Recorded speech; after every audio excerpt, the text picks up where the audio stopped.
Bueno, muy buenas tardes para todos los que nos acompañan.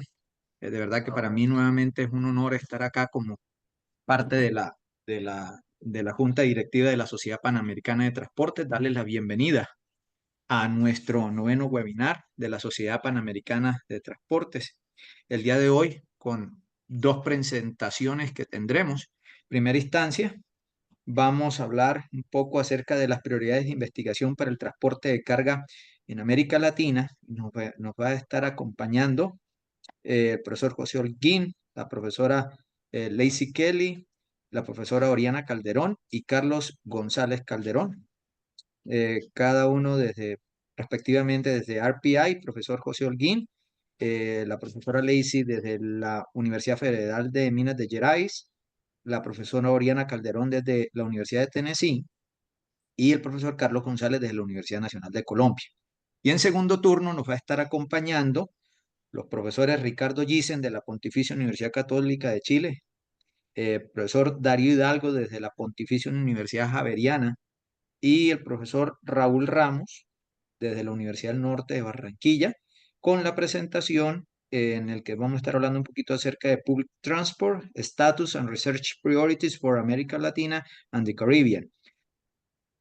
Transporte público, Estado y prioridades de investigación para América Latina y el Caribe. Entonces, para no abusar el tiempo más de los presentadores y ir a punto con la agenda que teníamos, le voy a pedir al profesor José Holguín, a Lacey, a Oriana y a Carlos González, pues que cada uno en su debido turno empiecen con su presentación. A todos, bienvenidos y espero disfruten este noveno webinar de la Sociedad Panamericana de Transportes.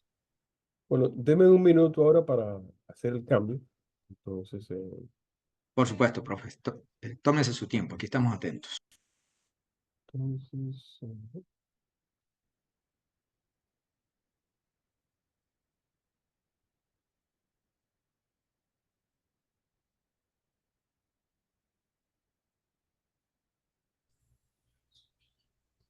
un segundo aquí.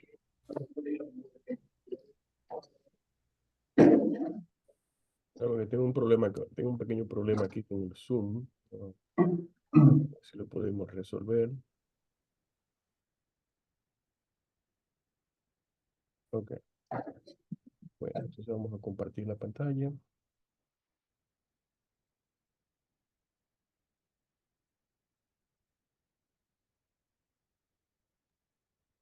Ya nos está compartiendo su pantalla, profe José. Vamos entonces a hacer eso. Amplíelo un poco. Sí, ya. Exactamente. Ok. Listo, ya se ve perfecto. Bueno, es un gran placer para mí tener la oportunidad de presentar este trabajo conjunto de los colegas que fueron participantes en este proceso de preparar este artículo. Entonces, básicamente, lo que vamos a hacer aquí es hablar un poco de las prioridades de transporte de carga.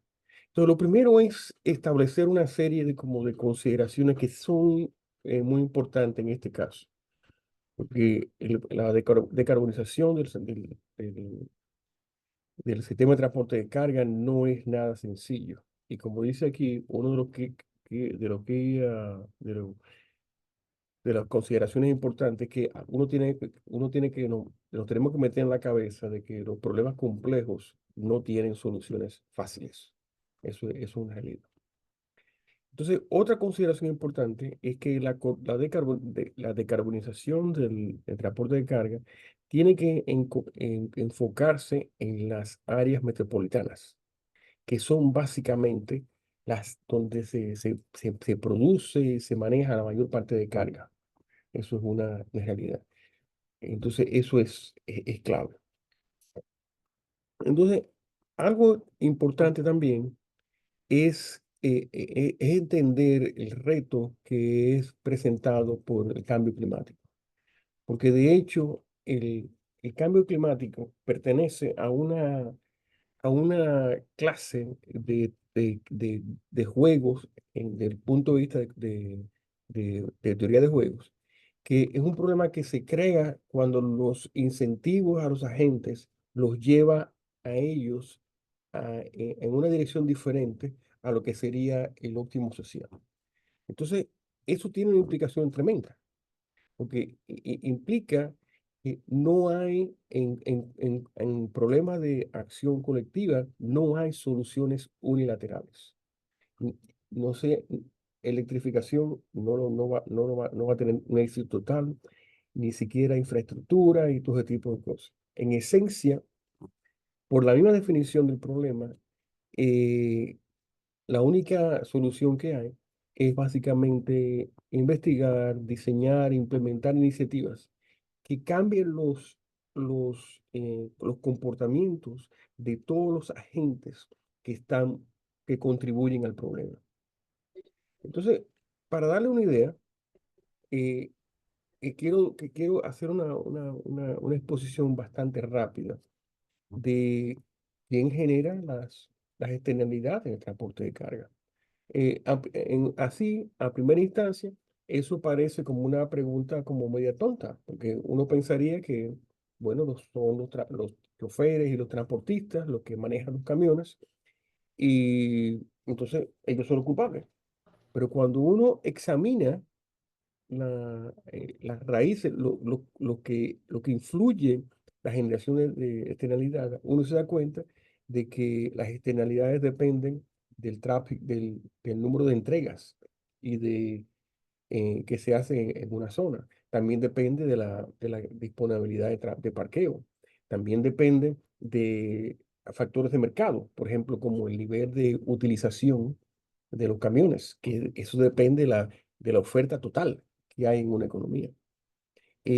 Además de eso, está el papel jugado por los gobiernos municipales, que son los que establecen las características de las redes de transporte, la estructura del uso del suelo, sistema de control, parqueo, códigos, los códigos que deben respetarse por los edificios, etcétera, etcétera.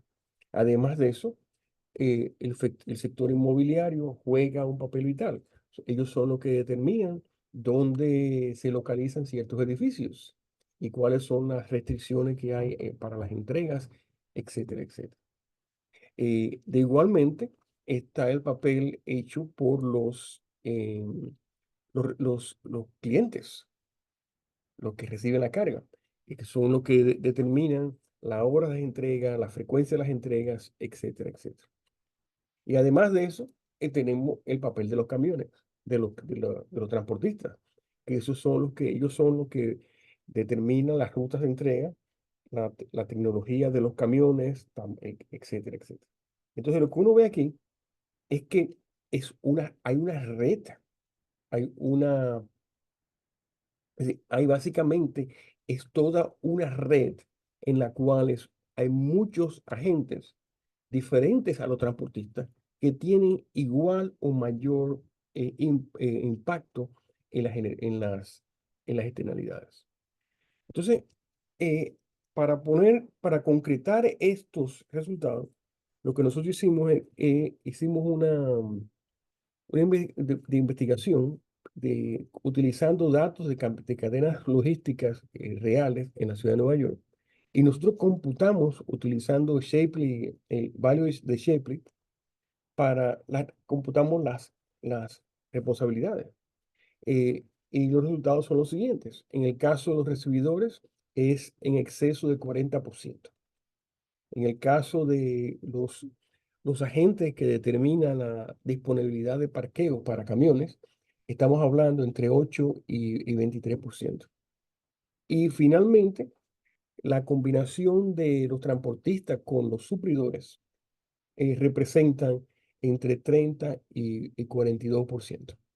Esos números no suman a 100% porque son escenarios diferentes, son resultados para diferentes escenarios.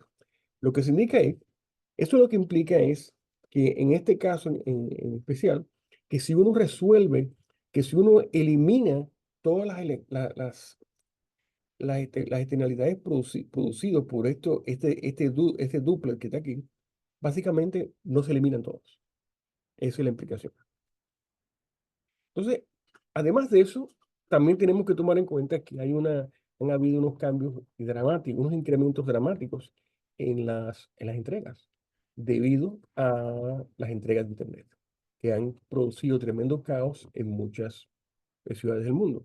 Aquí tenemos las entregas, nuestros estimados de las entregas a comercios, lo que se llama business to business o B2B. Eso era lo que estaba antes de Internet. Y ahora, entonces ahora, la, el agre- la posibilidad de hacer compras en Internet, lo que ha hecho es creado un incremento grandísimo en las órdenes de entregas. Tengo que también que destacar que eso no significa que las entregas de Internet produzcan más camiones, más viajes de camiones que el sector tradicional de el B2B. Entonces, porque el hecho de que las entregas de Internet usualmente son hechas por un número relativamente pequeño de compañías, usualmente 4 o 5. Entonces, generan más órdenes, pero producen menos viajes todavía. Pero aún así crean muchísimos problemas. Ahora, de acuerdo a las encuestas que hicimos nosotros durante la pandemia, eh, todas esas entregas han subido todavía más. Entonces, ahora, con la incrementa, como sí, el sector de órdenes así a corto tiempo, de 15 minutos de menos, eso va a traer incrementos mayores en las órdenes y el tráfico. Entonces, ¿qué se necesitaba? ¿Qué se necesita para una estrategia exitosa contra el cambio climático? Básicamente, uno tiene que considerar la estructura del sector transporte de carga.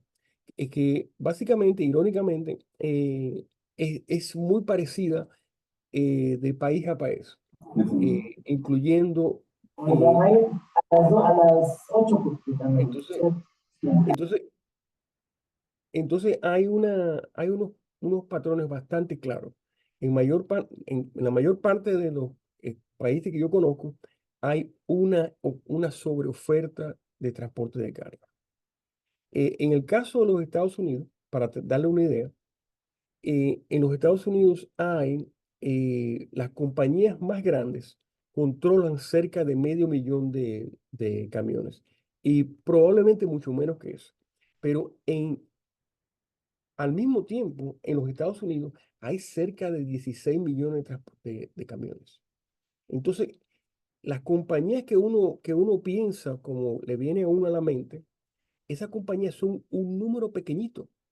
La mayor parte de estos transportistas son transportistas que realmente están bajo una presión económica muy grande, porque ellos ni siquiera pueden generar los fondos para mantener los camiones en una forma adecuada.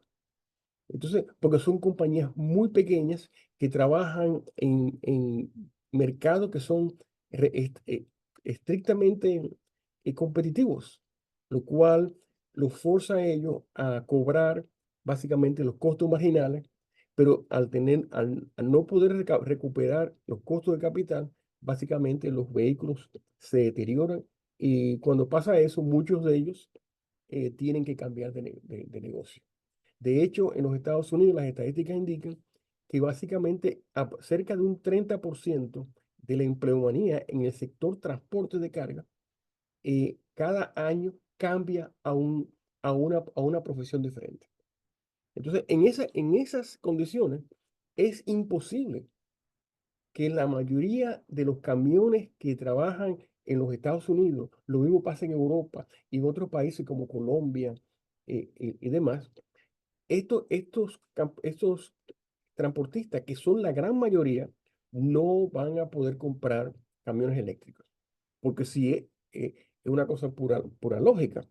Porque si ellos no pueden ni siquiera ganar dinero para mantener el camión viejo que ellos tienen, no pueden, mucho menos van a poder enfrentar los gastos de camiones eléctricos, que todos los estimados, incluidos los nuestros, indican que van a costar básicamente más del doble que los vehículos del diésel. Entonces, en esencia, nadie puede esperar que haya una electrificación en el sector transporte rápida. Eso no va a pasar. Entonces, aquí lo más importante de esto es que no podemos contar con la electrificación para, para reducir las emisiones en el corto y mediano plazo. La electrificación, en opinión mía, va a tener impacto quizás entre el mediano y el largo plazo. Entonces, ¿qué hay que hacer aquí? Aquí hay esta diapositiva presenta eh, esto es un mapa de todo lo que se puede hacer para mejorar el transporte de carga. Entonces, estos fueron partes de unos proyectos grandes que hicimos eh, para la Asociación Nacional de la Ciencia, que maneja un programa que es un programa de investigación cooperativo en la parte de transporte. Estos sectores, por cierto, esta página, este enlace que está aquí, eh, contiene todas descripciones de todas estas iniciativas y además usted pueden especificar en esa página, usted pueden especificar el tipo de problema que usted quiere resolver y ese selector le va a dar a usted sugerencia de qué se puede hacer. Obviamente, esa página web no es un reemplazo a la ingeniería o a la planificación, pero básicamente lo que ayuda a usted a tener un conocimiento técnico de todo lo que se puede hacer con respecto a mejora del transporte de carga. Esta que están aquí marcadas por estos cuadros rojos son básicamente las áreas que tienen más futuro en términos de ayudar a mitigar el problema de transporte de carga y las implicaciones y los impactos en términos de cambio climático. Entonces, lo que nosotros consideramos importante es aprovechar lo que se puede hacer y que se puede implementar en el corto plazo. Entonces, ¿qué estamos hablando aquí? Primeramente, en la parte de las áreas metropolitanas, eh, eh, la prioridad número uno tiene que ser el manejo de la demanda. Usualmente manejando, induciendo a los receptores que cambien los tiempos de arribo de la carga. Entonces, y eso es lo mismo para tanto las áreas metropolitanas y el transporte interurbano. Entonces, en medio tiempo, allá en el mediano plazo, se van a aparecer ahí oportunidades para cambios de vehículos y demás, pero eso no va a ser de una forma masiva. Entonces, por eso no lo ponemos como un segundo nivel. Entonces, también hay que hacer aquí, en el largo plazo, entran otros factores, como cambios del suelo, eh, cambios del tipo de vehículo que están utilizando y cosas así por el estilo.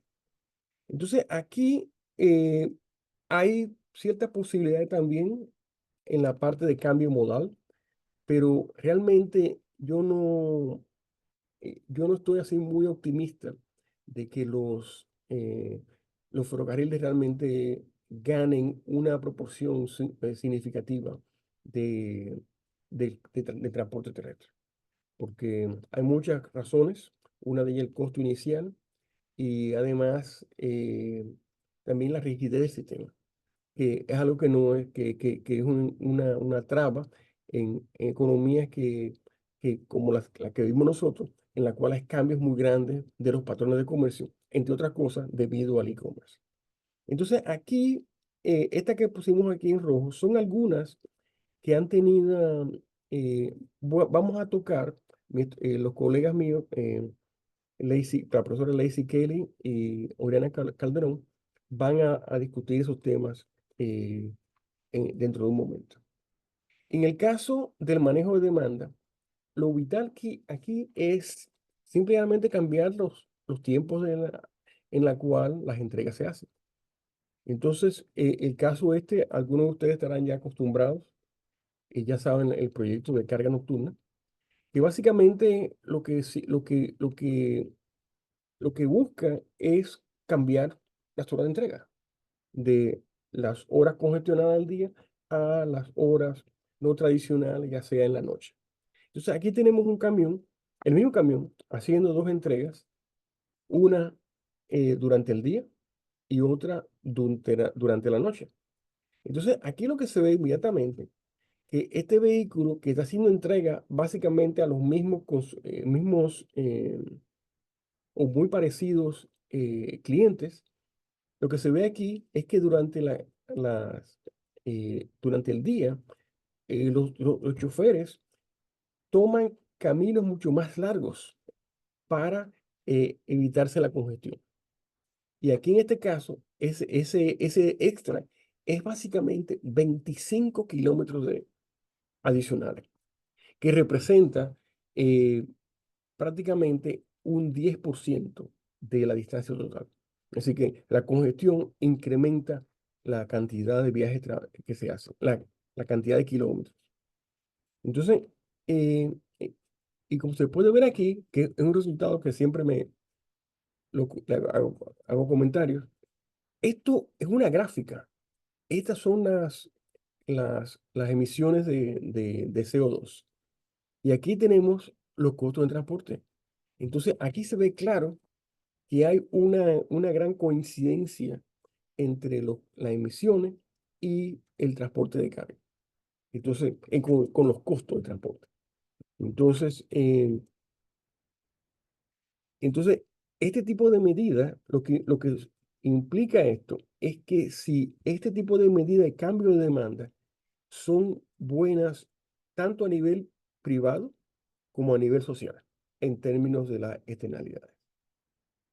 Entonces, en el caso de Nueva York, y luego mis colegas les van a dar más resultados para el caso de Latinoamérica.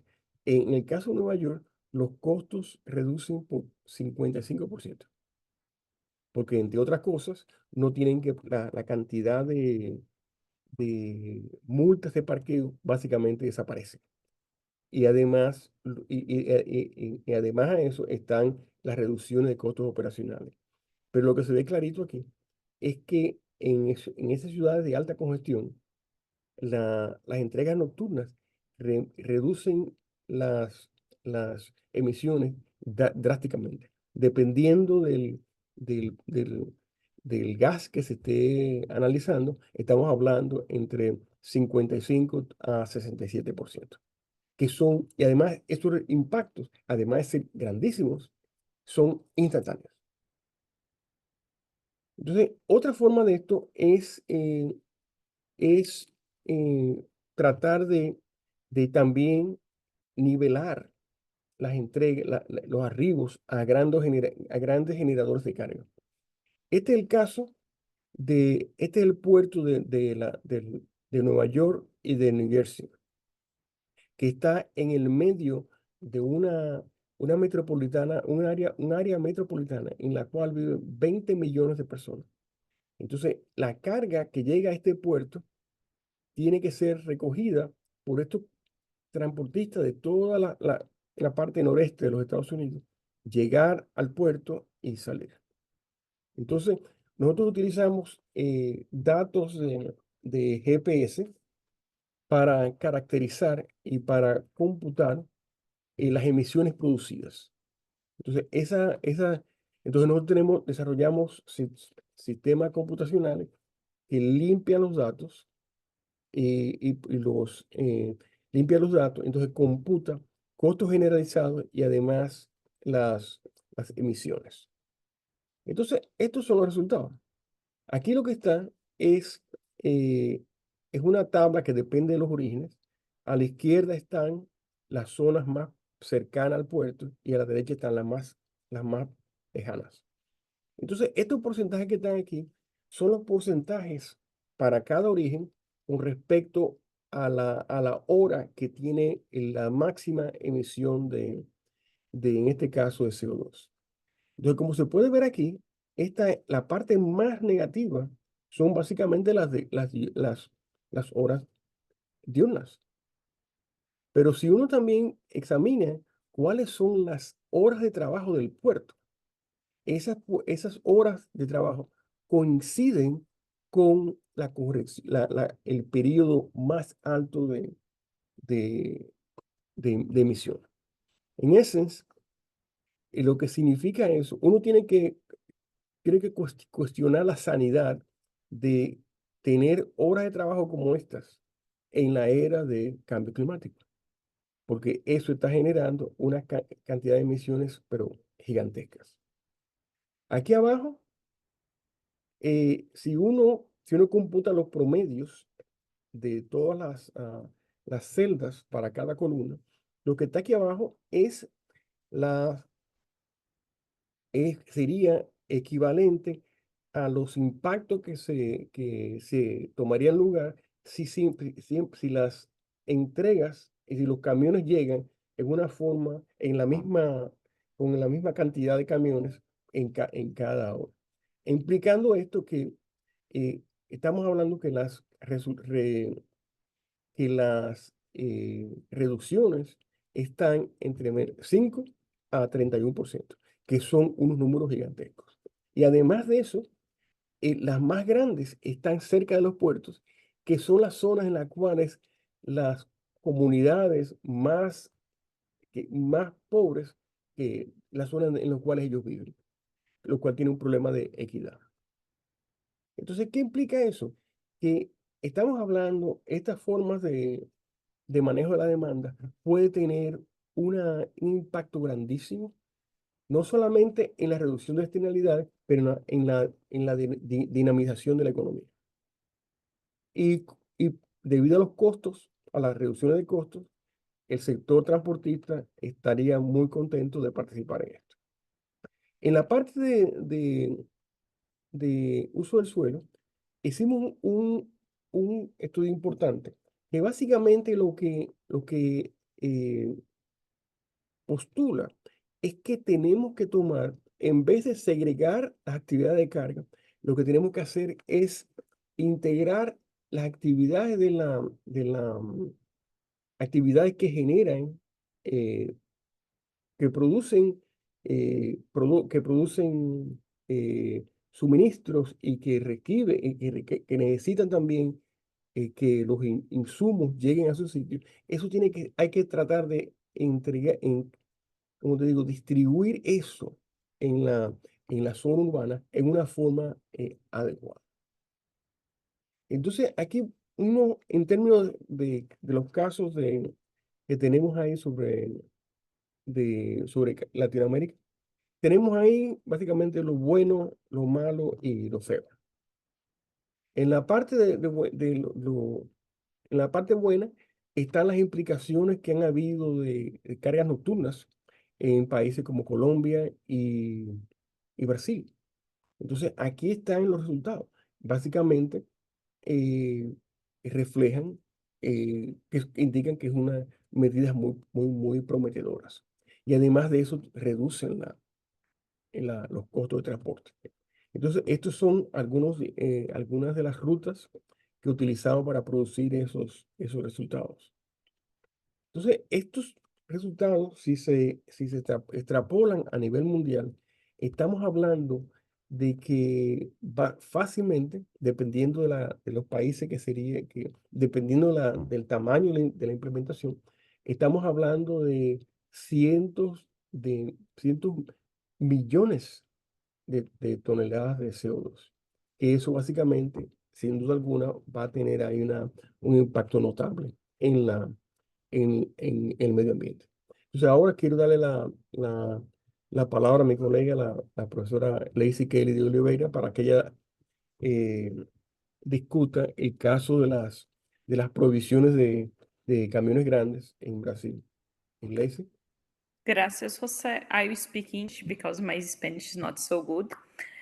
Brazil is an interesting case about truck bans. Science 2006 we have some truck bans in different Brazilian cities. And what we could show, what we'd like to show here, not always the carriers are happy with this kind of restriction. For example, many times we had some local strikes or some try to change the situation because the area with truck bans increased day by day. Em 2017, the CNT, the Confederação Nacional de Transporte, Confederação Nacional de Transporte, did map all Brazilian cities that have some restriction, and the restriction covers large number of the cities in Brazil. Next one, please, José.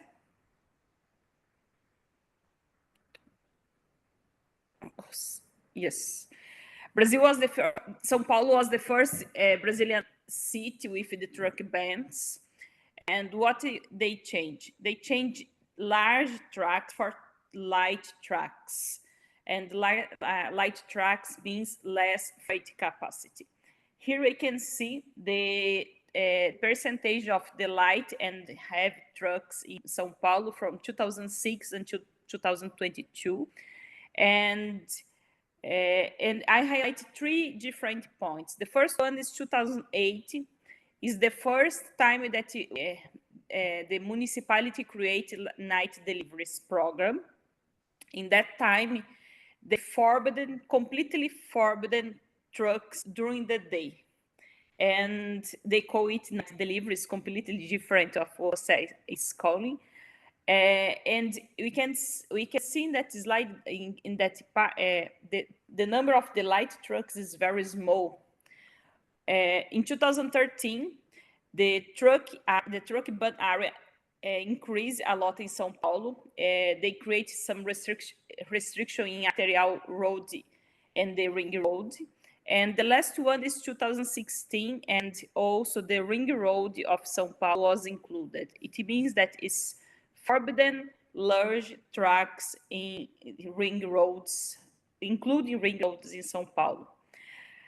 When in 2006, we can say that we have less than 10% of light trucks in the total fleet. In 2022, we have more than 15% of the heavy trucks. In this time, light trucks increased more than 1,000%, 1,700%. And when the larger trucks increase, not so much, and you can see the curve is not so flat. It's an explosion of small trucks with less freight capacity. What is the consequence? The next, please, José. The consequence is, if we have more small trucks, we increase the freight trips because they switch for small trucks. The second consequence, it increased a lot the operational cost of freight transport. And the last one, and for us, which is most important, in São Paulo is a specific case, in an interesting case, they created the truck bans to reduce emission. But as I replace one large trucks for 4, 5, 6, depends of size, it's obvious that increase the emission of pollution and noise. Then truck bans in Brazil, we can say that is a bad example that what we cannot do, but could be a good example if the policy was associated with other initiatives. And now is Oriana. Yep. Ok, ahora voy a mostrar un caso que es en la ciudad de Cali, Cali, una ciudad de Colombia, y las consecuencias de una mala planeación en freight y land use. Siguiente slide, profesor, por favor. Bueno, aquí tenemos unas vistas aéreas del área metropolitana de Cali desde 1969 y cómo fue evolucionando hasta el año 2016. Vemos cómo tenemos la ciudad de Cali en la mitad y tiene dos restricciones geográficas muy importantes. Una es a la izquierda el monte de los Andes y la cordillera de los Andes y a la derecha tenemos el río Cauca. De tal forma que cuando esta ciudad iba a crecer, las únicas dos opciones era hacia el norte o hacia el sur. Hacia el norte tenemos Jumbo y hacia el sur tenemos Jamundí. Debido pues a que la ciudad de Cali se valorizó mucho, el valor del uso del suelo fue muy alto, entonces muchas de las personas empezaron a ubicarse al sur en el área de Jamundí. ¿Qué pasó al norte? Hubo un crecimiento industrial muy grande debido a muchos incentivos financieros a las industrias que hizo pues que motivara que el sector industrial y logístico creciera en esa parte. Habíamos pues la evolución hasta el 2016 y aquí hay dos consecuencias muy importantes. Una es que la gente vive en Jamundí, pero trabajan en Jumbo. Entonces vemos cómo esta mala planeación, esta mala coordinación entre diferentes municipalidades hizo que creciera la congestión debido a los largos viajes que tenían que hacer para conmutar de Jamundí a Jumbo.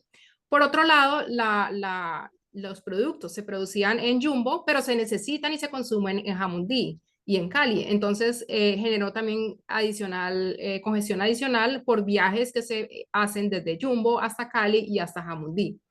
Entonces, aquí vemos pues un ejemplo de esa mala planeación, coordinación entre municipalidades y usos del suelo.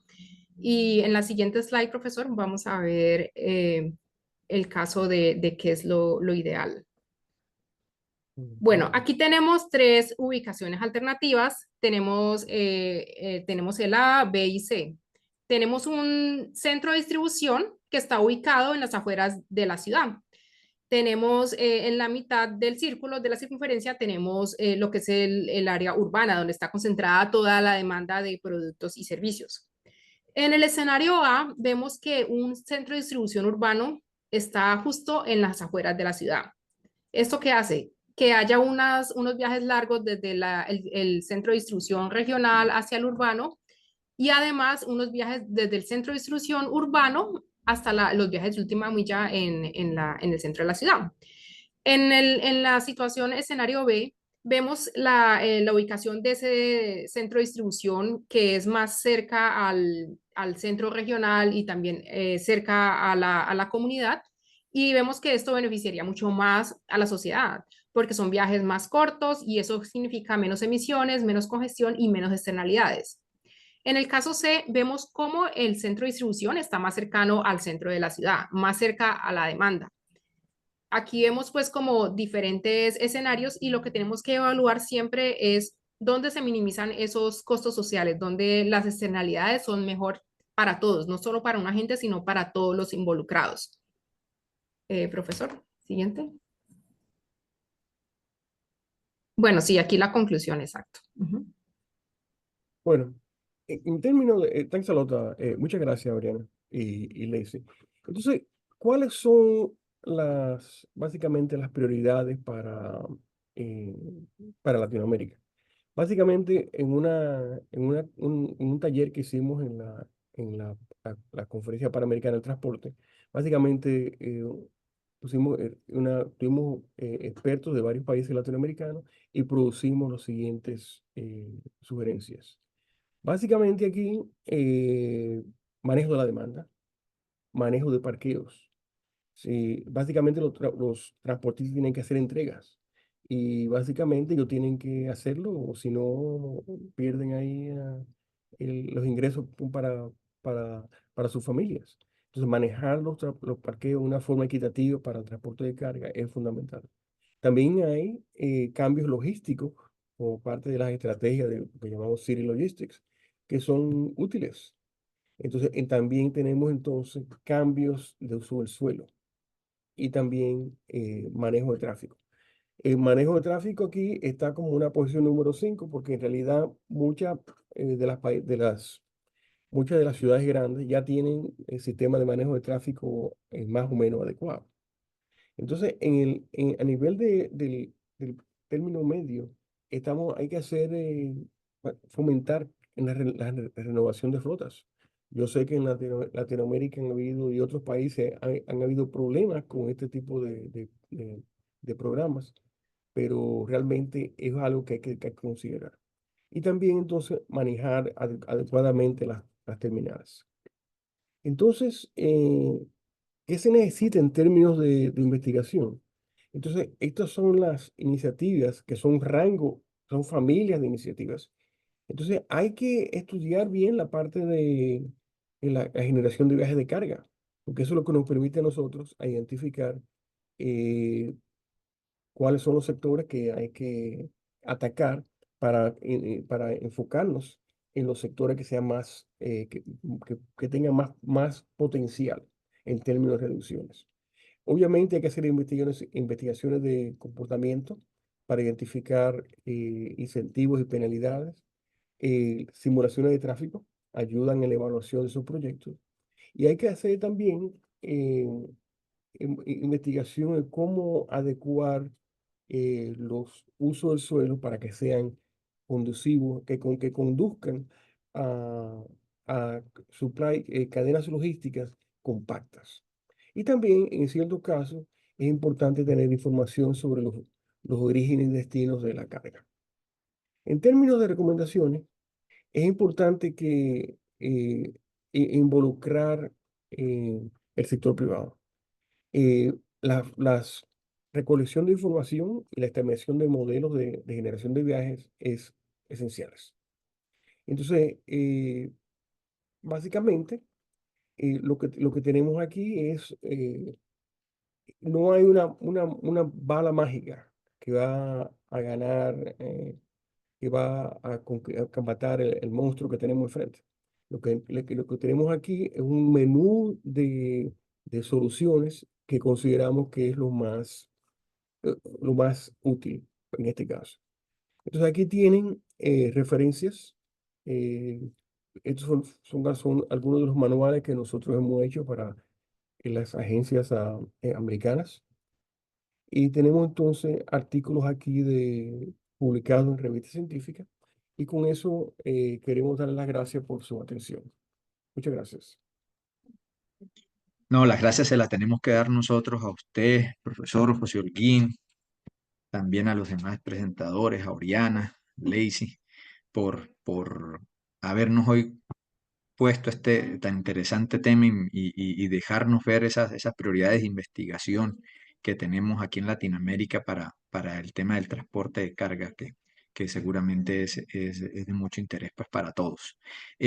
Abro acá 5 minutos para preguntas a todos los asistentes, así que les agradecería, pues, no sé quién quiere manifestar, levantar su mano o dejarla saber por el chat.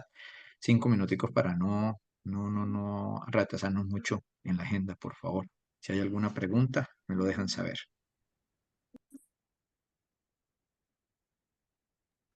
Si no, pues voy yo a hacer voy a hacer la mía. Bueno, profesor José Holguín, gracias nuevamente por la presentación. A mí me ha llamado siempre, yo no soy experto mucho en el tema de carga, pero algo como muy de persona de a pie, voy a hacer mercado o hacer cualquier actividad como cualquier ciudadano. Un tema que estuvimos viviendo mucho aquí en Colombia, sobre todo lo supe de la parte de los productos con agricultura y todo eso, era que los precios se aumentaron demasiado y muchas veces uno lo que le decían, oiga, es que este tema está muy relacionado con la guerra en Ucrania o cualquier otra guerra pues en otro lugar del mundo. O muchas veces le hablaban a uno, no, es que no hay dónde ubicar los contenedores o no hay dónde ubicar los tractocamiones por el tema de los parqueos.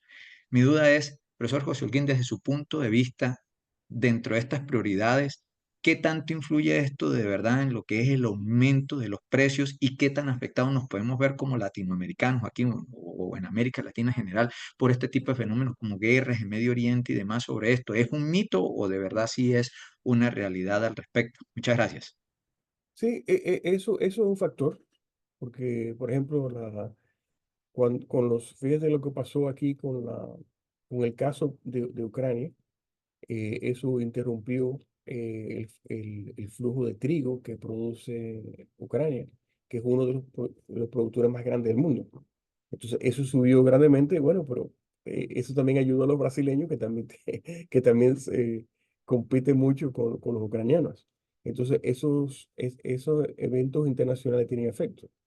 Lo mismo pasó con los ataques producidos por los Houthis que están ahí en la península de Arabia, que realmente incrementaron los costos de transporte de los buques que van desde China a Europa, incluyendo los que transportan petróleo. Entonces, eso incrementa grandemente los costos. Esos efectos son reales.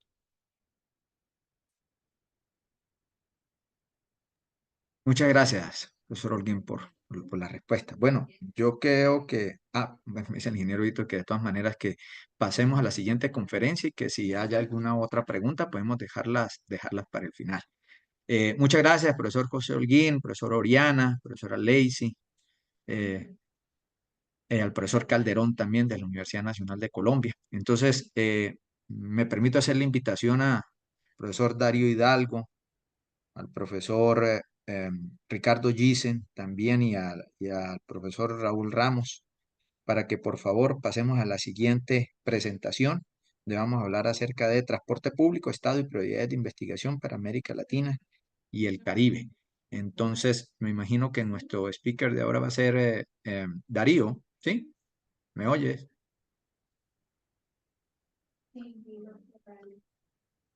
Darío, no se oye.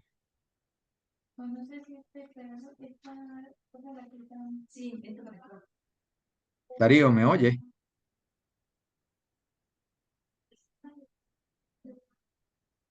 Creo que tenemos problemas de audio con Darío.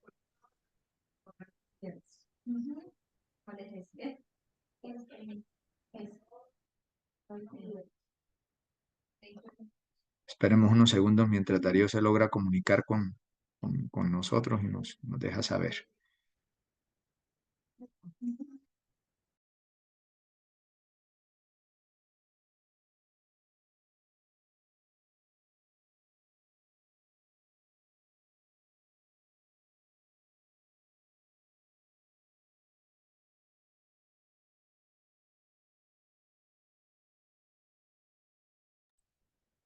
Darío, ¿sí me oye? Agradezco que apenas pueda, pues me contesto, intente solucionar y me confirma para cederle la palabra y avanzar.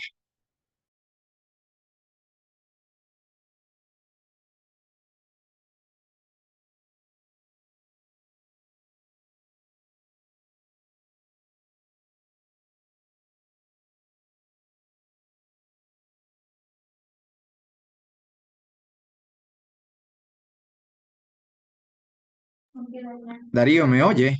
¿Puedo oír, Darío? Ok. Bueno, entonces esperaré que resuelva su problema con el audio para que nos hable, ¿vale?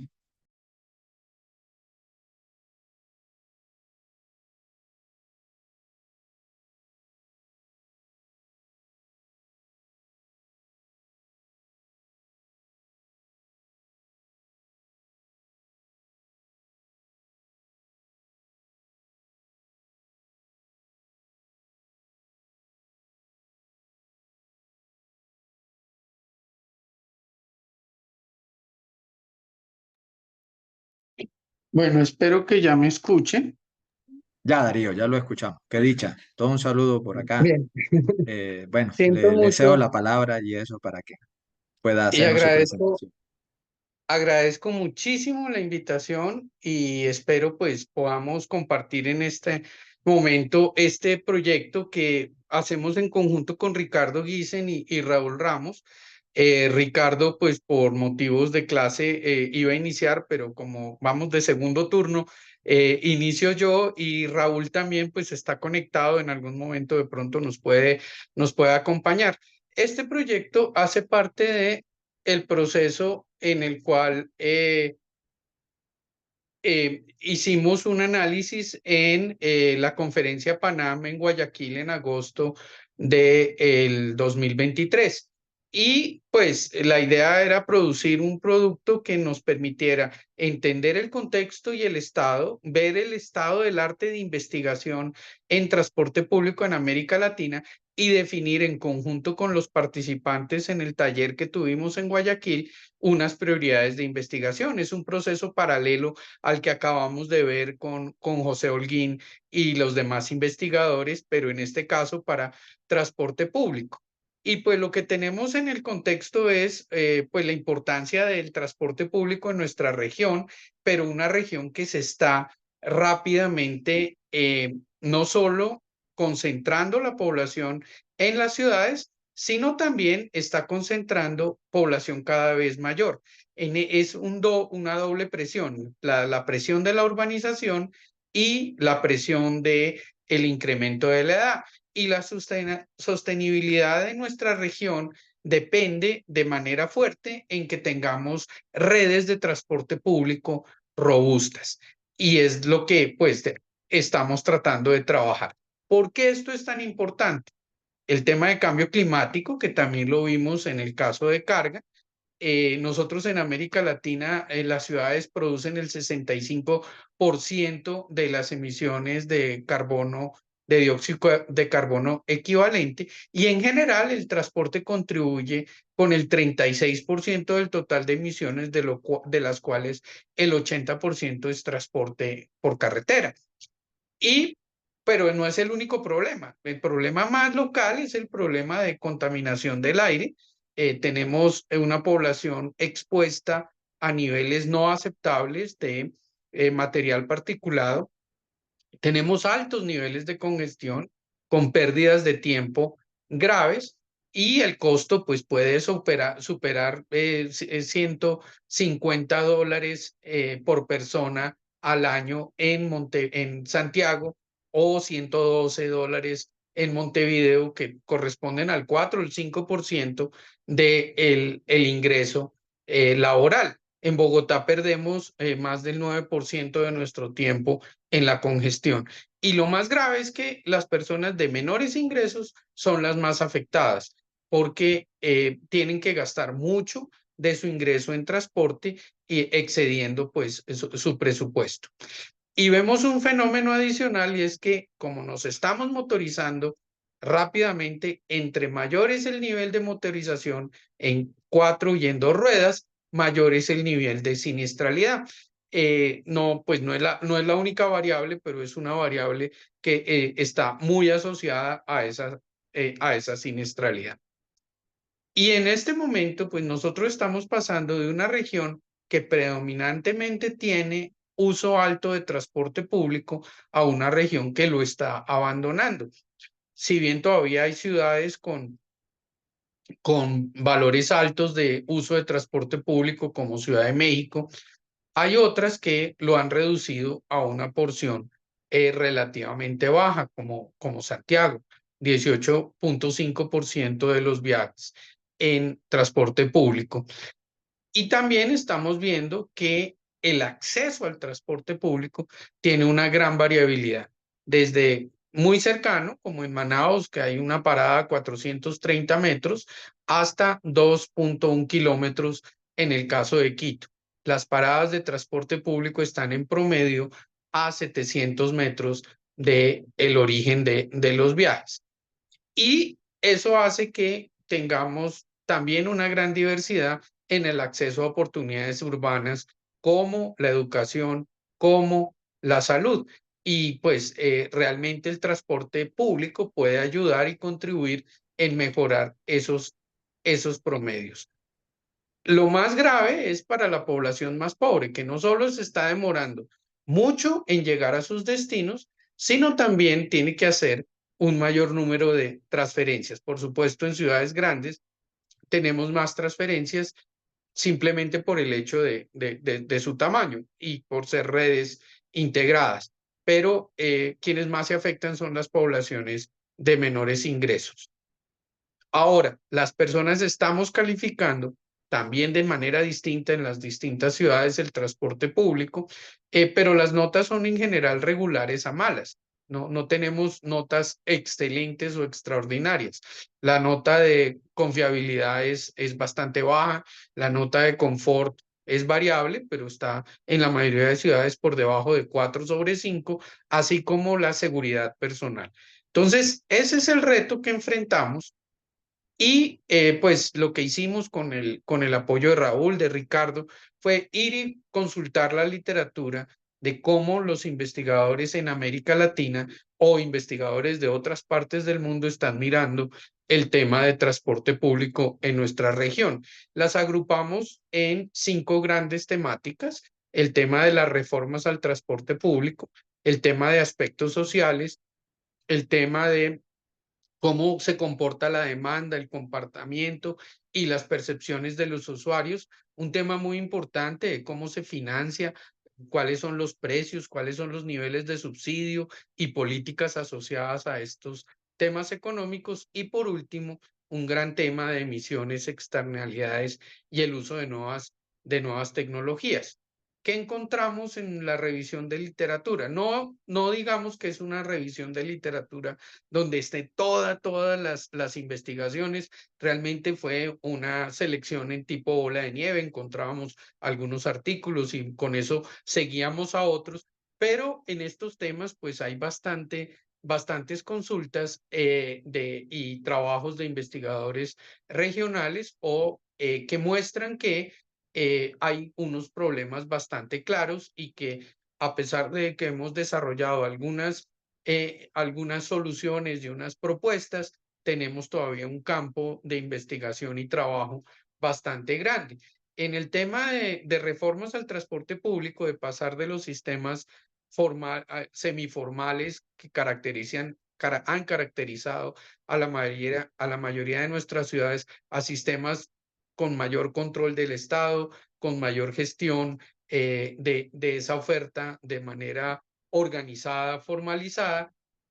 A pesar de esos esfuerzos, todavía estamos viendo grandes niveles de ocupación muy alta de los sistemas de transporte público, baja regularidad, un creciente problema de emisiones, de evasión del pago de tarifas, una percepción de los usuarios de inseguridad y problemas para el financiamiento del mantenimiento y la operación, que están asociados principalmente a limitaciones institucionales y en algunos casos a limitaciones técnicas de las modalidades de transporte escogido. Pero tal vez lo que hemos visto de manera más frecuente es que los intentos de reforma del transporte público han tenido más dificultades que procesos positivos, tal vez porque hemos tenido exceso de optimismo sobre la capacidad del Estado y de los participantes privados en llevar esas reformas a buen término desde la perspectiva específicamente de los usuarios. No significa que todo ha ido mal. Hemos logrado mejorar flotas y reducir emisiones. También hemos logrado formalizar el trabajo de muchas personas, pero todavía tenemos un campo importante de acción. En los aspectos sociales, lo más relevante es que prevalece la inequidad en nuestra región. Hay ese acceso realmente diferencial para diferentes poblaciones, especialmente los más pobres, debido a segregación territorial. No es un problema del transporte en sí mismo, en muchos casos tiene que ver con el uso del suelo, y también tenemos problemas de atención a accesibilidad universal y a los viajes de cuidado que realizan principalmente las mujeres.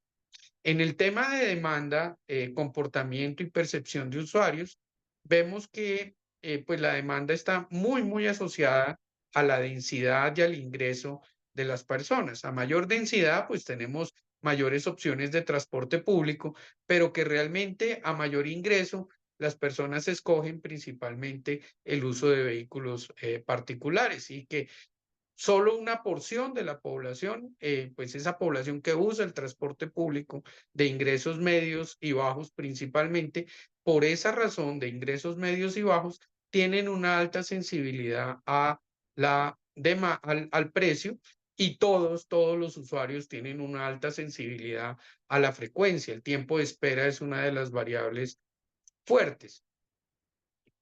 El tema de la sobreocupación creció en preocupación, especialmente durante y ahora después de la pandemia, y que la seguridad personal afecta de una manera muy importante las percepciones de los usuarios, y en particular de mujeres que sienten con razón y se quejan con razón que hay demasiado abuso en el transporte público y es un tema para atender. En el tema de financiamiento, vemos que pues, los gobiernos siempre han destinado pocos recursos al desarrollo de las redes de transporte público y tienen mucha resistencia a financiar la operación que permita mejorar la calidad y tener un precio óptimo para los usuarios. Algunos gobiernos han intentado mecanismos para financiar de manera diferencial a grupos especiales, pero también vemos que una política popular de tarifa cero muestra en las investigaciones que se han realizado en la región muy poco impacto en la demanda, y lo que tal vez puede ser más valioso es usar beneficios con bonos asignados a la población de menor ingreso para un número de viajes al mes y no un descuento. Parece ser mucho más efectivo de acuerdo con las investigaciones realizadas, especialmente en Bogotá por Guzmán y Hensel. Hay también temas de emisiones.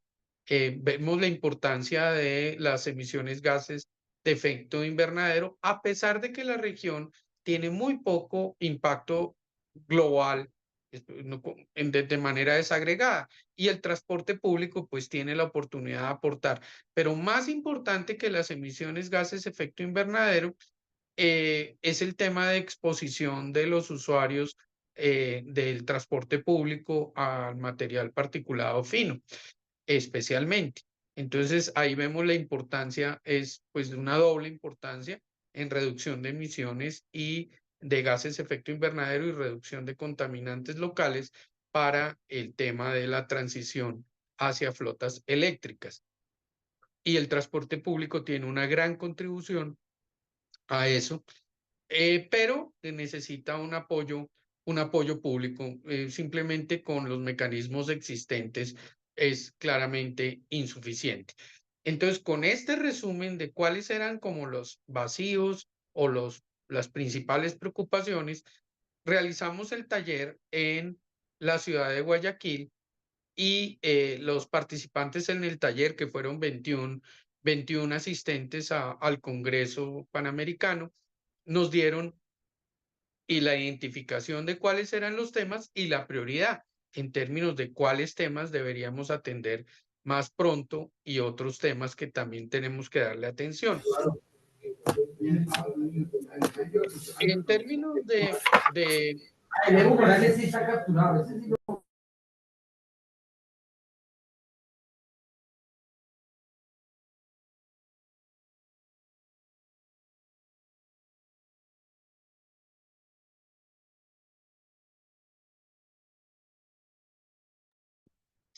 no sé si me están escuchando todavía.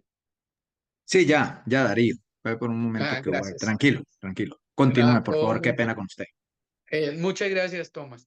Entonces, el tema de la evaluación de externalidades sigue siendo muy importante para el grupo de investigadores que trabajaron con nosotros en esta evaluación de prioridades, porque con ellas se puede apoyar la formulación y el desarrollo de políticas públicas. Entonces, fue uno de los temas que fueron presentados como el de mayor prioridad. Más que usar tablas externas de otros países, hacer las evaluaciones en nuestras propias ciudades, y de manera que los impactos puedan ser reflejados y con nuestras propias realidades.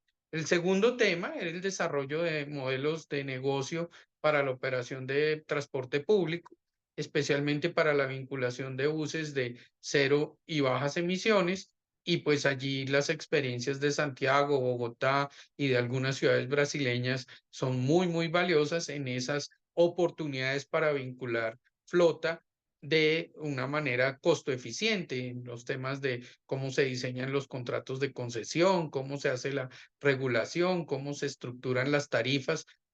Son temas que los investigadores que trabajaron con nosotros priorizaron.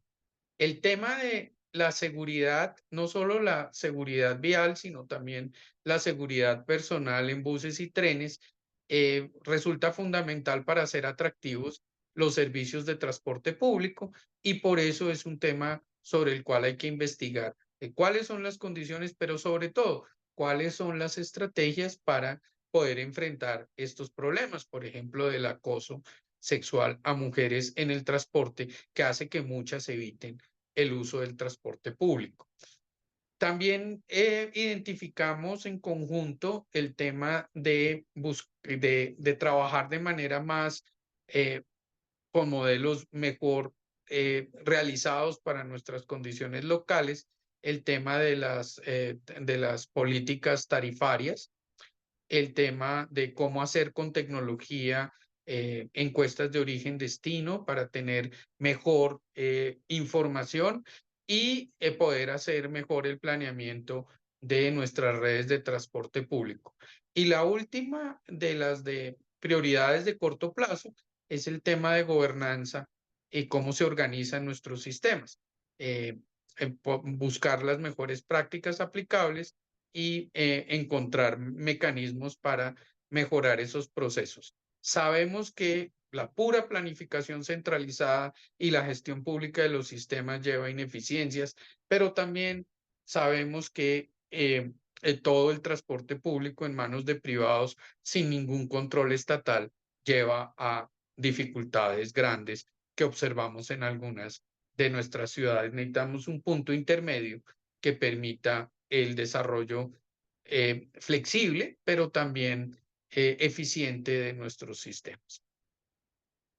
Para prioridades que fueron también identificadas como importantes, pero no fueron identificadas como las más urgentes, el tema de conectividad de último kilómetro, el tema de la transición genérica a la electromovilidad, varios aspectos relacionados con la integración, el tema de la discusión de cómo se asigna el transporte, la red vial existente a los diferentes modos de transporte, de cómo realizar la integración del sector informal a las redes organizadas y el tema de cómo incorporar más mujeres en el transporte en todas las áreas del transporte, no solo la conducción, sino también las áreas de mantenimiento, las áreas de gestión y las áreas de dirección. Entonces, el paper pues está en este momento en revisión para ser publicado en LATS, en la revista que coordina Víctor Cantillo y Ana Lagarraga, y esperamos pues que cumpla su proceso de edición final, pero pues el día de hoy queríamos mostrarles un poco su contenido y lo que esperamos de ese trabajo conjunto con Ricardo Giesen y Raúl Ramos, que tiene la doble personalidad de estar en la Universidad del Norte y de estar también en la Universidad Católica de Chile. Muchísimas gracias y el mensaje final es nosotros somos bien conscientes que necesitamos mejor transporte público, pero que aquellos que hemos estado asociados con el área sabemos que va mucho más allá de la aproximación de ingeniería tradicional, de predecir la demanda y tratar de dotar oferta. Necesitamos mucha más creatividad y la inclusión de otras perspectivas en nuestra planificación de la movilidad del transporte. Dejo esta última diapositiva con uno de mis sitios favoritos de Nequi, que es alguien que se ocupa de ver personas que leen en el transporte público en el subterráneo de Buenos Aires y todos los días nos manda personas que van tranquilas disfrutando su viaje. Muchas gracias. Muchísimas gracias a ustedes, Darío, a Ricardo también y Raúl, por mostrarnos esta perspectiva y como este día de hoy, ¿sí? De este estado del arte, pues, que hay al respecto. ¿verdad? Muchas gracias. Obviamente, dos tipos de perspectivas diferentes a la ingeniería vimos hoy. Una desde el transporte de carga y otra es transportando pasajeros, ¿cierto? Entonces, bastante nutritiva la charla de hoy, sí, sobre estos temas tan interesantes. Bueno, ya aquí voy a abrir pues, la ronda de preguntas. Voy a irlas.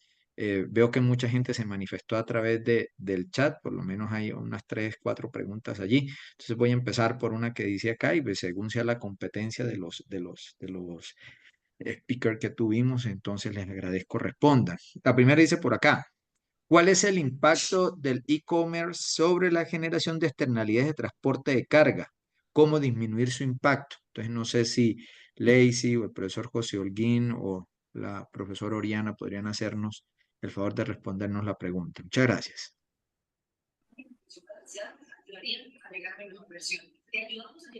I can answer, but someone, Oriana or Jose could. It's a really interesting question. We have a very big increase in the last year in the e-commerce.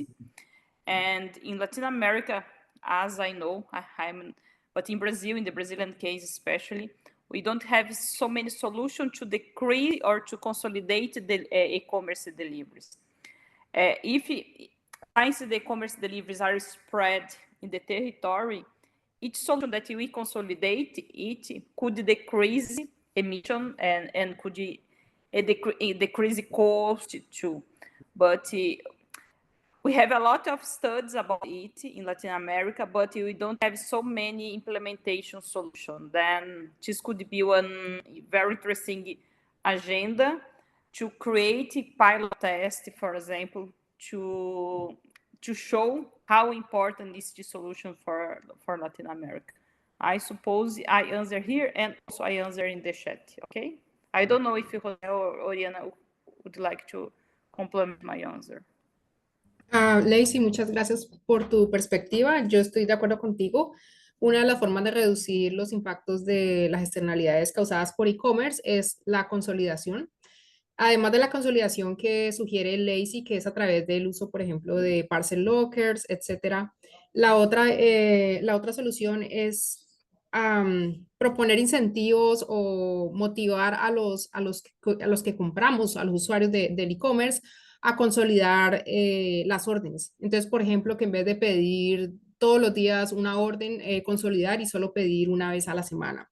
Ese tipo de políticas que hacen inducir que cada uno consolide sus propias órdenes en vez de distribuirlas en muchas pequeñas órdenes, ayuda a disminuir y a consolidar y a minimizar las consecuencias del e-commerce. Muchas gracias a Lacey y Oriana por complementar la pregunta. Creo que es completamente respondida a través de los comentarios de ella. Paso a la siguiente que está aquí en el chat. Dice, sobre el modo de remuneración a operadores, ¿qué dice la experiencia de América Latina? ¿Pago por pasajeros? ¿Pago por kilómetro? ¿Mixto? Entonces, Darío, su competencia, ¿qué tiene para decirnos? Bien, espero me estén escuchando. ¿Sí, Tomás? Sí, Bien. sí, lo estamos escuchando perfectamente. Pues hemos ensayado todo, hemos ensayado solo por kilómetro, hemos ensayado solo por pasajero y la respuesta final a esto es que nos toca hacer una combinación porque hay incentivos positivos y hay incentivos perversos en los dos extremos.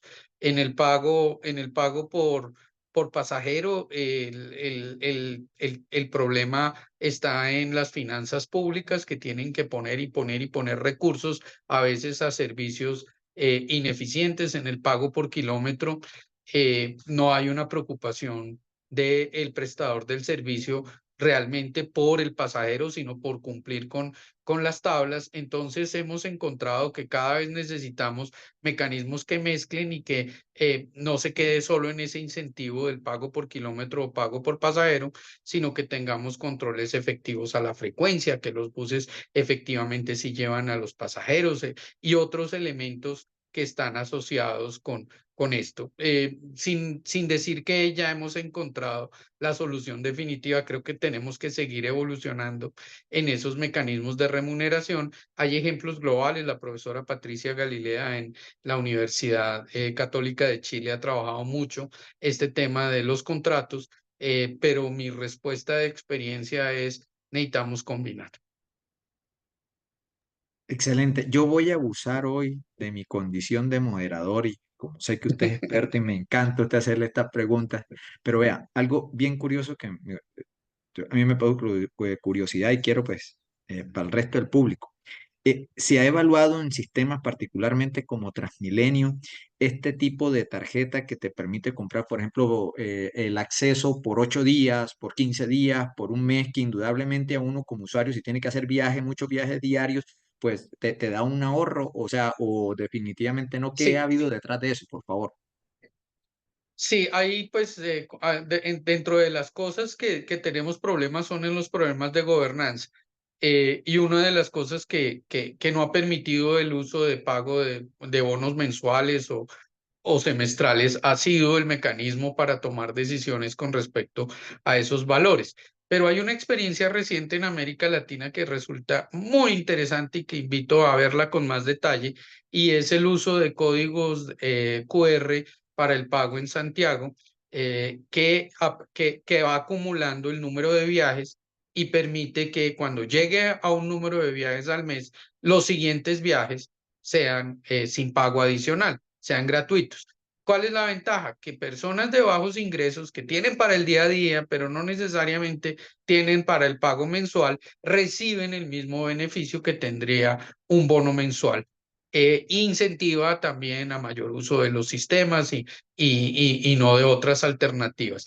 Allí tenemos que seguir progresando, pero definitivamente con los sistemas de pago electrónico tenemos muchas ventajas. Y aprovecho la pregunta para decir que esos sistemas de pago electrónico nos permiten una cosa que es muy importante en transporte público, y es que no necesitamos una tarifa baja para todos los usuarios, porque hay usuarios que sí tienen capacidad de pago, pero sí necesitamos a una tarifa baja para aquellos que el pago del transporte público implica un porcentaje muy alto de sus ingresos.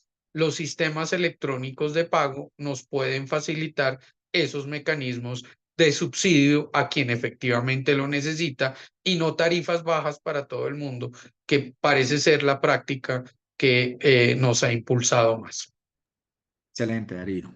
Completamente de acuerdo con usted. Muchas gracias. Y qué bueno que también que nos compartió esa experiencia de Santiago. No sabía y qué bueno que pues y podemos replicar este tipo de prácticas, ¿cierto? Muchas gracias.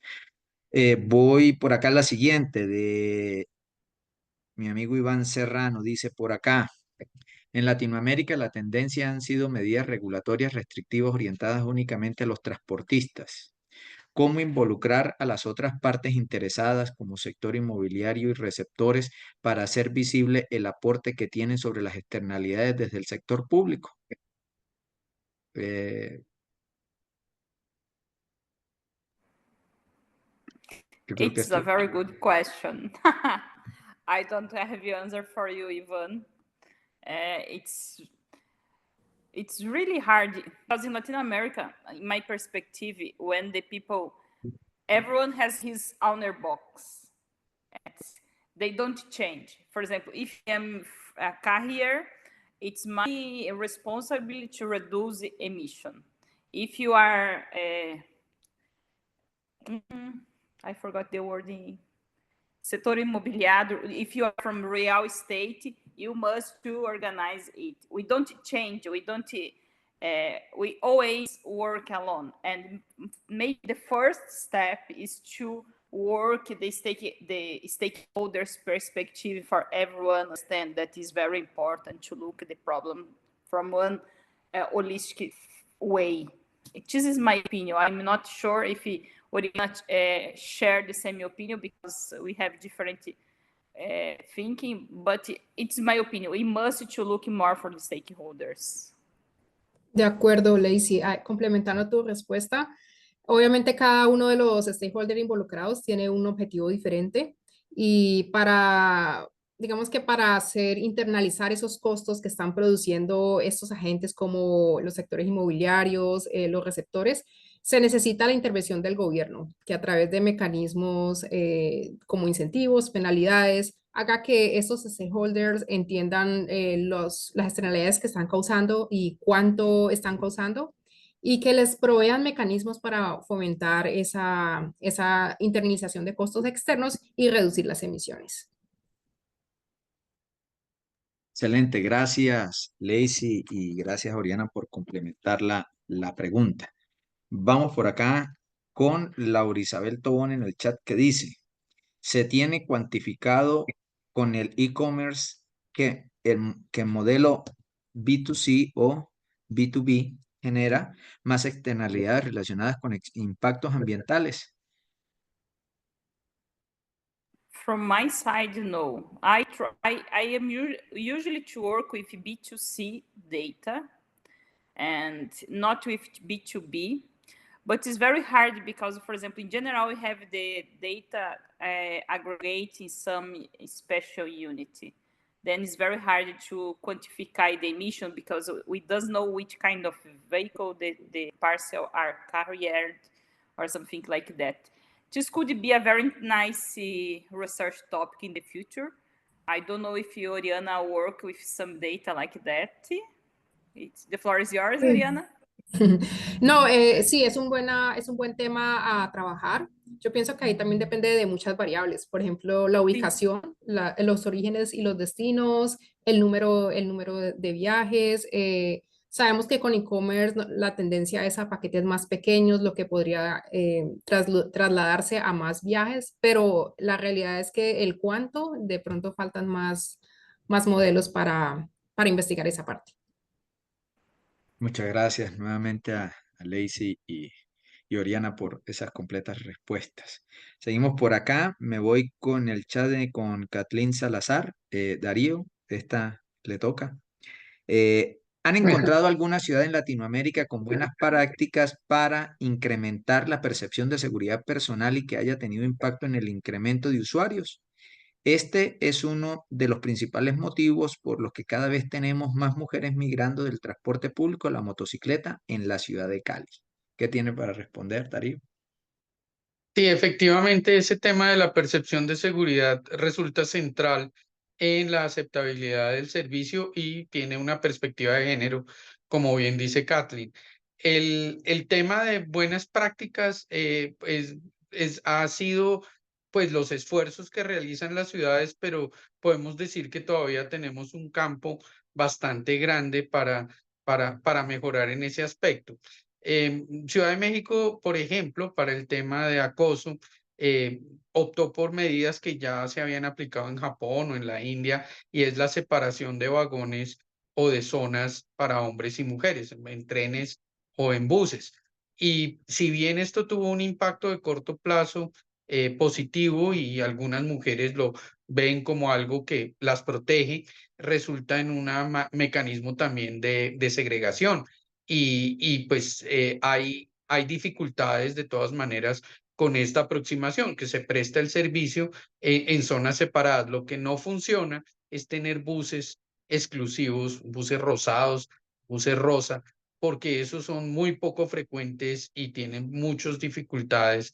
Entonces termina siendo más mujeres esperando en la calle por un servicio y en la calle también es un sitio peligroso. A bordo de los buses, el tema de usar cámaras, de usar policías encubiertos o de los buses o los trenes han tenido cierto efecto, pero al final terminan siendo unos temas que se escapan de la gestión de las agencias de transporte público y que tienen que ver con otros problemas sociales un poco más amplios, el tema de criminalidad, violencia, pobreza asociados a vida urbana en muchas de nuestras ciudades. Toca seguirlo intentando, toca seguir trabajando, toca generar también solidaridad de otras personas, que no sea solo un esfuerzo de control y de supervisión policial, sino también un esfuerzo de acompañamiento social a a las buenas acciones. Pero Kathleen tiene razón en que es un tema que tenemos que seguir investigando y encontrando maneras apropiadas para nuestros entornos. Muchas gracias, Darío. También totalmente de acuerdo. Vamos por acá, todavía tenemos, pues, son las 1:25 hora de Colombia, hasta las 1:30 vamos, espero no sea tortuoso para los aquí para nuestros expositores el día de hoy, pero todos No, son Tomás, más interesante tener este intercambio, pues presentar la información es valioso, pero este sí. intercambio es parte del espíritu de estos webinars. Mire, Gracias. tal cual como lo ha habido, lo ha dicho sobre todo Lacey, unas preguntas bastante interesantes y hasta, digamos, como ideas para seguir investigando. Usted también lo ha manifestado. Tal cual. De por aquí vamos con Lina Vasco. Dice, hola, quisiera preguntar para ciudades que interactúan constantemente con municipios aledaños y existen muchas personas, como mostró la profesora Oriana, que trabajan y viven en extremos opuestos.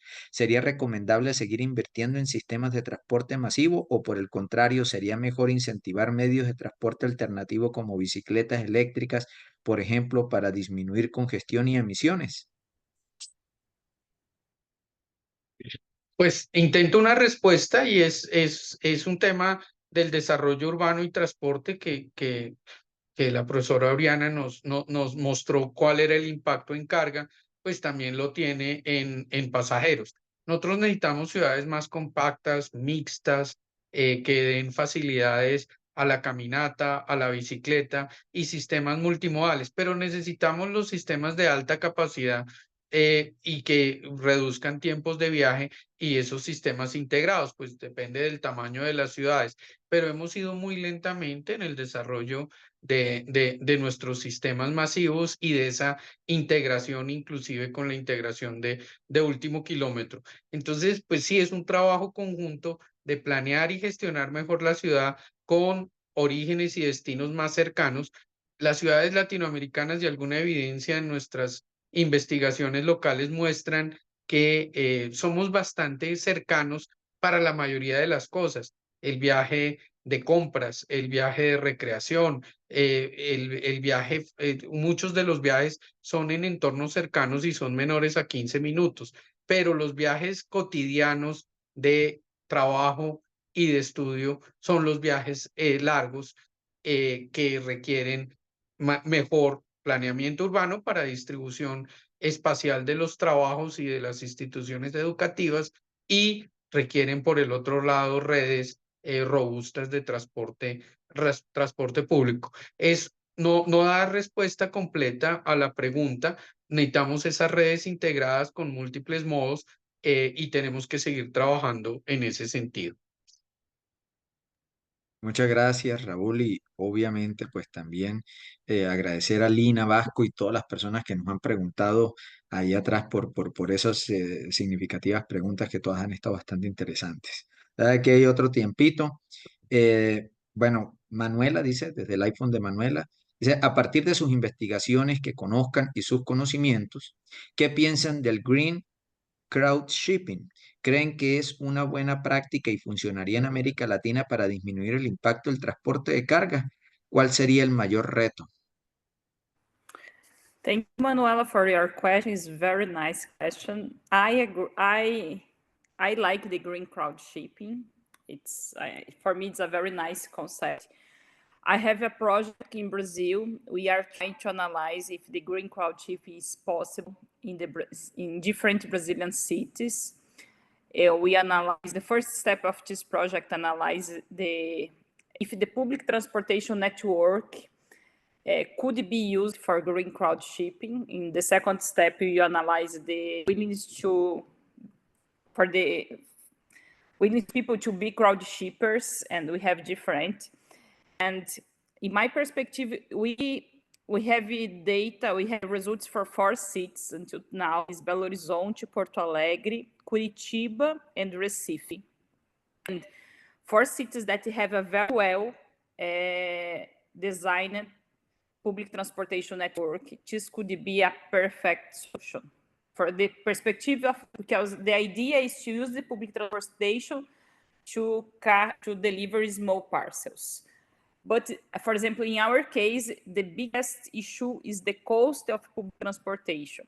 If I use the public transportation, if I take my trip from my house to my job, work, or from my house from some destination, and I use this trip to do crowd shipping, this could be nice. The cost is 0, it's okay. But if I would like to make some detours for the green crowd shipping, the cost of public transportation could be a very big issue. We did some economic analysis about it. We have some results. We are wrote the pages now. Then in future, it is kind of results. But it's one case in Brazil that has a specific situation. This could be analyzed in other contexts. Maybe, for example, in Buenos Aires, that has a very good network, or some cities that has a very good network. This could be different from the Brazilian case. That public transportation is not so good or is not so very well connected. But it is a very good issue, is a very good research topic, and we must analyze this in Latin America because we have so many studies. De acuerdo, Lacey, nuevamente te complemento. No, otra cosa que en las investigaciones que yo conozco, que la gente ha estudiado, un factor importante a tener en cuenta es la confianza, el estudio de la confianza en los agentes involucrados, el que envía, el que transporta, el que recibe. Ese yo creería que es un reto y algo a estudiar pues en el contexto latinoamericano, pero que definitivamente tiene mucho potencial para reducir el impacto del transporte de carga. Bueno, muchas gracias. Y bueno, aquí como para no hacerle, como decimos aquí en Colombia, el feo, ya la última pregunta, pero es que me da afán que le hemos dado espacio a todos. Y ya la última pregunta que aparece aquí en el chat, Julián Fonseca dice, ¿se han encontrado beneficios al vincular los viajes de carga de última milla con sistemas de transporte de pasajeros? Por ejemplo, aprovechar espacios de terminales regionales como bodegas de reparto. Y por otro lado, ¿qué beneficios traería al transporte público si se implementan casilleros en estaciones de transporte urbano? In Brazil, we have, I know in other cities, but in Brazil, I know that Correios, do you know what's Correios? Oriana, help me. Do you know? It's the same of other, it's the post service. It's true? Can you say it again, please, Lacey? Correios, the post service, right? Yes. In Brazil, the post service has implemented the lockers in the public transportation station that connect metro and the bus service. This is what I know that in Brazil. The first one was just launched the last week in Brazil, Belo Horizonte, in one place that there are very high parcel deliveries. Then this could be an idea to combine the public transportation and the freight transport, but it's only one. I know that in other places, but not in Latin America, other initiatives are happen, but the trust, la confianza is very important too.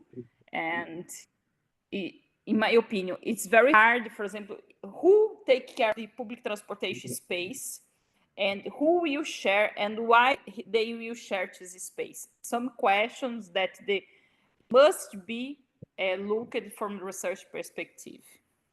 Oriana? No, de acuerdo. Ahí digamos que el objetivo en general es maximizar el uso de los recursos. Y si tenemos tanto estaciones como el transporte público como tal disponible, la idea es, por supuesto, aprovechar y utilizarlo para transporte de carga. Sé que han habido muchos estudios, por ejemplo, en China. En el contexto latinoamericano, Lacey, no conozco experiencias todavía, pero hay mucho para investigar, muchas ideas que salen de este seminario y bueno, ojalá hayan tomado nota para futuros potenciales temas. To finish, has an experience in the Joinville, in a small city in the south of Brazil, that they use the bike sharing system to carry parcel in the low peak time. It's very nice relationship because the bike sharing system is a private company. They saw that now nobody's using. They offer this low supply from the carriers And I don't know about the perspective, but it works and works very well, and they deliver parcel for a big marketplace in Brazil. This is one example that I know that is run. It's and is successful, but it's very small examples that we must to discover. When you finish, I remember about that. Sorry. Sí, ahí quiero resaltar el trabajo de la colega Paola López, Sí. Paola Cruz en la universidad, en la Pontificia Universidad Javeriana, la sede de Cali. Ella completó su doctorado en la Universidad de los Andes investigando estos temas de compartir servicios de transporte público para operación de carga, y ya vemos algunas aplicaciones en China bien avanzadas con este tema que podríamos ver por qué, pero tienen, lo que han dicho ustedes, problemas de gobernanza. ¿Quién decide? ¿A qué hora se decide? ¿Cómo se decide? Es más un problema de gestión de las tomas de decisiones y de las responsabilidades que de las posibilidades que ofrece el transporte público. Y el tema de parcelas de distribución, sí lo hemos visto, no en América Latina, pero puede ser interesante el tema de tener lockers en las estaciones, de manera que ahí lleguen los paquetes y no tengamos que dar paquetes hasta el destino final, sino en un punto intermedio del viaje de personas para paquetes pequeños que en distribución de último kilómetro pues consumen bastantes kilómetros. Creo que ahí también hay oportunidades, pero pues los dos temas del día de hoy son temas de áreas de investigación, y por supuesto sus preguntas son súper interesantes y nos llaman a seguir trabajando en estos temas. Bueno, a mí pues no me resta más que darle las gracias a todas las personas participantes hoy, sobre todo a ustedes que fueron los anfitriones el día de hoy, a Lacey, a Oriana, a José Holguín, a usted, Darío, y pues obviamente los demás autores, a Raúl, a Ricardo también, a Carlos González también. Gracias por haber participado en esos trabajos, gracias por habernos hecho partícipes de todo este conocimiento, haber atendido las preguntas. Y bueno, desde la Sociedad Panamericana de Transportes, por supuesto que una de nuestras principales motivaciones y objetivos es llegar y tratar de diseminar y difundir todo este tipo de información, y por supuesto que este es el espacio necesario para ello. Como miembro de la Sociedad Panamericana de Transporte, como compañero de ustedes, colega, muchas gracias. También quiero darle las gracias a todas las personas que nos apoyaron con las preguntas, a todos los participantes, todas las personas que están detrás, que hacen posible todo esto. Así que, pues no siendo más, me permito cerrar este noveno webinar e invitarlos para el próximo webinar para que sigamos adelante. Muchísimas gracias a todos por sus presentaciones, por sus comentarios, todo, etcétera. Muchas gracias. Gracias. Gracias a todos. Vale, gracias. Nos vemos. Chao, chao.